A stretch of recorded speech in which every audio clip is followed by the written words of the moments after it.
Mali ballon tan ko fɛn fɛn filɛ nin ye anw de bɛ fa la anw de bɛ ba la an k'an tɛgɛ di ɲɔgɔn ma an ka ɲɔgɔn minɛ parce que bi bi in na an bɛ yɔrɔ min na mɔgɔ si tɛ se ka na Mali kɛ Mali ye ni anw Maliyɛn tɛ.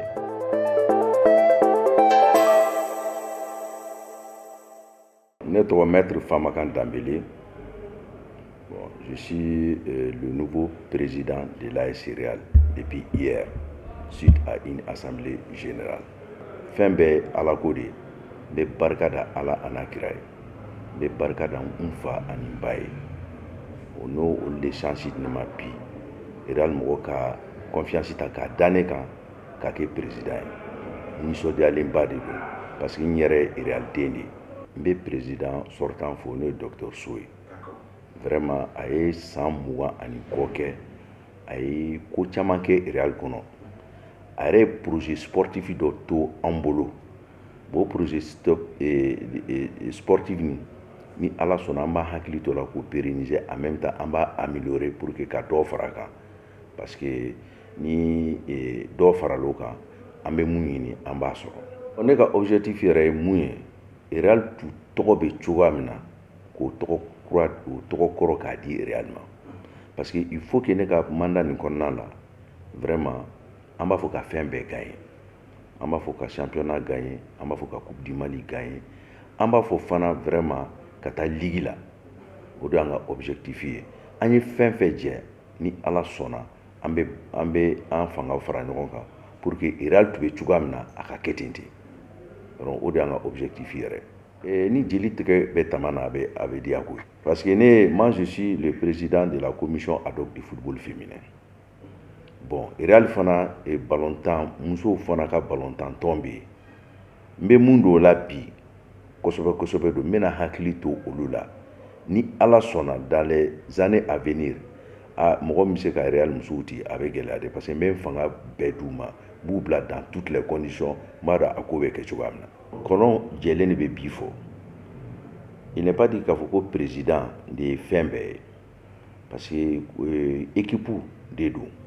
O équipe kɔnɔ mɔgɔw b'a kɔnɔ mɔgɔ caman b'a kɔnɔ. Donc n y'o de fɔ wariko ye fɛn dɔ ye a bɛ an yɛrɛ dama de ni ɲɔgɔn cɛ parce que il faut que fana an bɛ sponsorw caman ɲini o de ye n ka laɲini ye.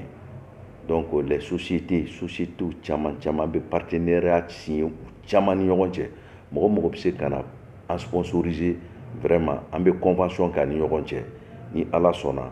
Donc an bɛ fɛn caman sɔrɔ o de la parce que fɛn bɛɛ reposelen tɛ président kan parce que o de y'a to an ka tɔn ninnu ni fɛn bɛɛ reposelen don mɔgɔ kelen kan a bɛ se k'a sago kɛ.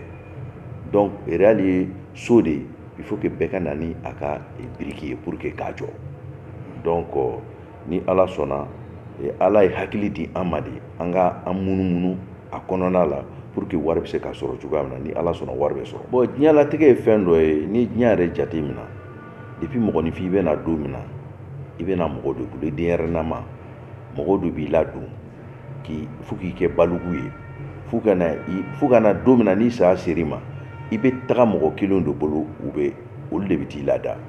Donc ne ka point fort ye mun ye ne bɛ relation humaine de fɛ ne ka fɛn tɛ k'a fɔ adamadenya ne ka fɛn basé tɛ wari kan ne bolo Ala ye mɔgɔninfinya bɛɛ ye kelen Ala bolo. Donc maintenant ni bɛɛ ye kelen Ala bolo bɛɛ ye kelen ne bolo. Donc ne b'o sira de kan o de y'a to ne ni bɛɛ ka di différence tɛ ne ni mɔgɔ si ni ɲɔgɔn cɛ k'a fɔ k'i bɛ nin équipe la o k'i bɛ i ye nin supporter ye o ou bien i ye nin ye ni mɔgɔ nana ne fɛ ne bɛ bɛɛ bisimila ye n bɛ se ka fɛn fɛn kɛ n b'a kɛ. O de y'a to vraiment bi bi in na alhamdulilayi n ka ko ka di bɛɛ ye. O de y'a to ni nouvelle tombée bɛɛ y'a partager. Ne yɛrɛ dɔw bɛ yen ne t'u dɔn yɛrɛ mais bɛɛ y'a partager a diyara bɛɛ ye. Donc ne bɛ barika da Ala a n'a kira o yɔrɔ la. Ne nana Real président la ne mana division na ne nana de ka bɛɛ fara ɲɔgɔn kan parce que ni bɛn bɛ yɔrɔ min na hɛrɛ bɛ yen mais ni bɛn tɛ yɔrɔ min na hɛrɛ tɛ yen dɛ. Donc ne bɛ mun ɲini Real supporters bɛɛ fɛ Real bɛ mɔgɔ n'i kan bɛɛ ka na an ka jɛ an k'an tɛgɛ di ɲɔgɔn ma an ka hakiliw kɛ kelen ye an ka an sɔn kɛ kelen ye pour que vraiment Ala bɛ se ka hɛrɛ di Real ma cogoya min na ne nana o cadre de kɔnɔna la. Bon Yiriba foot vraiment n b'aw fo ni de journaliste ya ye journaliste kan ka wuli de ka taa source la ka taa information ɲini vraiment ne b'i fo ne bi mɔgɔ b'i lajɛ n b'aw bɛɛ fo n bɛ mun ɲini real mɔgɔ bɛɛ fɛ anw de bɛ fa la anw de bɛ ba la surtout Mali ballontan ko fɛn fɛn filɛ nin ye anw de bɛ fa la anw de bɛ ba la an k'an tɛgɛ di ɲɔgɔn ma an ka ɲɔgɔn minɛ parce que bi bi in na an bɛ yɔrɔ min na mɔgɔ si tɛ se ka na Mali kɛ Maliyɛn ni anw Maliyɛn tɛ donc n bɛ mun ɲini real mɔgɔ bɛɛ fɛ mɔgɔ kelen don k'i sen bɔ real la a bɛɛ ka na vraiment bɛɛ place bɛ real la ne ye président min ye n tɛ dimi ne ye président min ye n b'a ɲini ka bɛɛ fara ɲɔgɔn kan ne ye président min ye n bɛ bɛɛ écouter fana vraiment n b'o de ɲini bɛɛ fɛ.